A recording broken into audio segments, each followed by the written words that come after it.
realest shit I wrote, doing life. Realest shit I wrote, doing life. Nigga, realest shit I wrote. Must be the realest shit I wrote. Realest shit I wrote. Realest shit I wrote. Be the realest shit I wrote, doing life. Good morning. As you can see, we're in a very different car. Been a while since we last caught up, we last spoke. So this might be very nerve-wracking, might take a little bit of practice, but we're here and we're getting it done. So unfortunately, Elliot was in a little bit of an accident. Fortunately, I've got probably one of the best courtesy cars you could ever get. Them giving me what I can only describe as a rocket. It does 0 to 60 in 3.4 seconds. It's insane. Hopefully Ellie doesn't get written off. Fingers crossed. But I'm now about to go to S20 and I'm hoping Freddie is in because he's genuinely such a sick little guy. Way in front of his age. Like the head he's got on his shoulders is just nuts. I'm gonna go hit push, have some fun. Obviously we've got a new lens, so this is gonna be very different to what we've usually seen. So let's have some fun with it, shall we? Truth be told, training this year has been horrendous.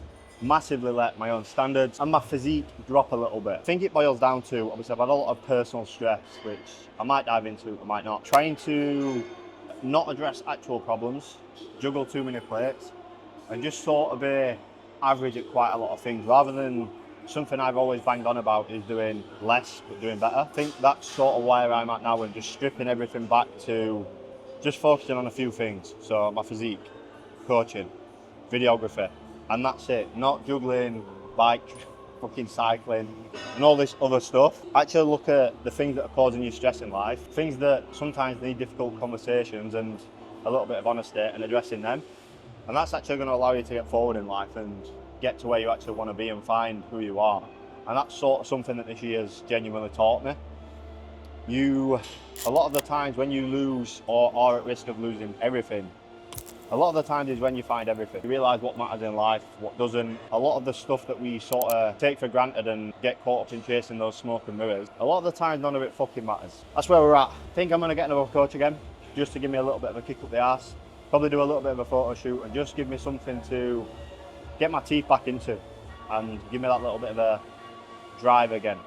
It's a new day. I don't know if you can see, the buzz cut is back as well. Now this morning, spiced it up a little bit. I had a session with one of my clients, Sam, who I haven't seen in quite some time. Arms are ridiculous on the kid. Most importantly, it's nice to just sort of catch up and bit of human connection again. I've just had 2 pairs of trainers, finally being able to collect them. And P, I'm going to put his Instagram somewhere on this, has been grilling me lately for good reasons to get back in my groove with my own stuff. And I think this is probably a topic that is quite a hard one, but the problem with like content side of things and when you're filming other people, lately I've been suffocating myself a little bit in regards to I've been doing other people's stuff, which a lot of stuff doesn't really align with me that I have found. This is the beautiful thing of trial and error. Very much like coaching, you are not going to be able to coach everybody. And that's the same with content. Like not every piece of content is going to be what I want to do. But in doing other people's stuff and the amount of time, energy it zaps, because if you're not enjoying what you're doing, it just buries you. And that's what's been happening to me, and it's been suffocating my own creativity. Hence why I bought this lens, because it was a case of, right, just do something where I can pick it up, I can be who I am, I can speak my message, and just get back in the groove with my own shit. And that is what I'm going to do with the trainers. I'm actually going to spice it up, because I could have easily sat at, 6:30, carrying on with the edits. Or I can actually prioritise and have an hour of myself and own content. So I'm going to go out, providing I can think of somewhere, and do a little photo shoot of the trainers. I don't know, maybe grab 5 or 6 shots. I'll try and show you what I'm doing in the process.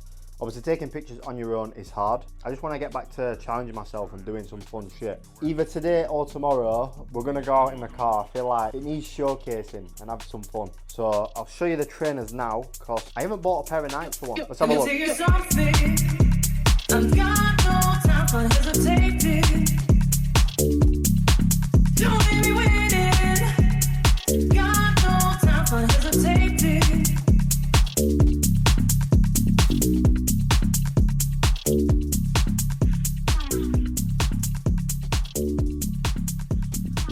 So we've got a change of plan. I put the black ones on, thought I liked them. I was a little bit unsure. Put a picture in the group chat to my mum and sister. My mum is obsessed with trainers. Like, she's young in the head, shall we say. She's a young mum. So I value the honesty. However, what she said next, I didn't. The response was new bike shoes. Yep, they're going back. I am not having that. So I'm going to go and swap them now for something else. And then tomorrow we'll probably do the pictures. But always ask opinions before you take tags off things. I know you. Life comes in seasons. And there are going to be seasons that break us. Sometimes they're the seasons that lead us into the ones that make us. For the last 8 to 9 months, I've secretly been battling depression. And it's quite hard to find the words to describe what that actually feels like. In fact, even now, I'm still trying to understand it myself. I've watched some of the closest people to me hit absolute breaking point, suffering with the same thing. I've gone through what I can only describe as an identity crisis, losing nearly 70% of my business and feeling like there's nothing that I can do about it.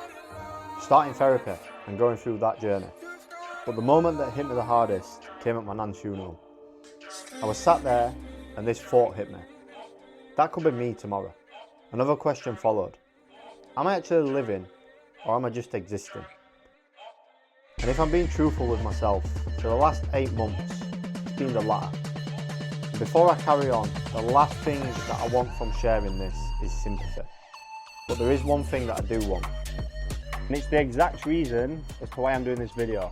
And it's this one thing. I want you to text a mate. A simple, big dog, how are you doing? Let's go grab some food. Let's get a session.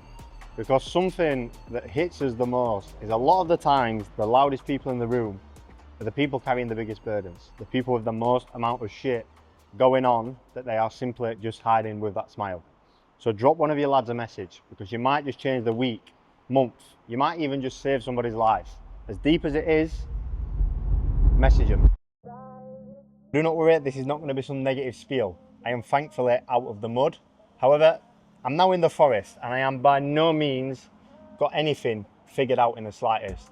But I have got a lot more clarity about situations, and I think for the longest amount of time, I've been running, quite frankly. I've been running away from the actual problems. My man's been cycling, CrossFit, running, you name it, I was starting it. And I think that combined with getting railed with ADHD, it's not the greatest of things because I'm just very impulsive. But I have been doing a lot of things that have been actually taken away from my bucket rather than filling it up. And one of them things has actually been the studio. Like when I first started, it was absolutely mega. But the more I've done it, the more I'm beginning to realise that it is just totally taking my creativity out of the things. I'm not creating for myself. I'm just trading time for money. And the problem with it is I am limited to my own creativity on another artist, which is obviously Edit or whoever's doing the shoots, because I can only film what they are shooting. But with that, I've actually gained a lot of clarity in regards to coaching as well, because this was something that actually took a massive, massive whack.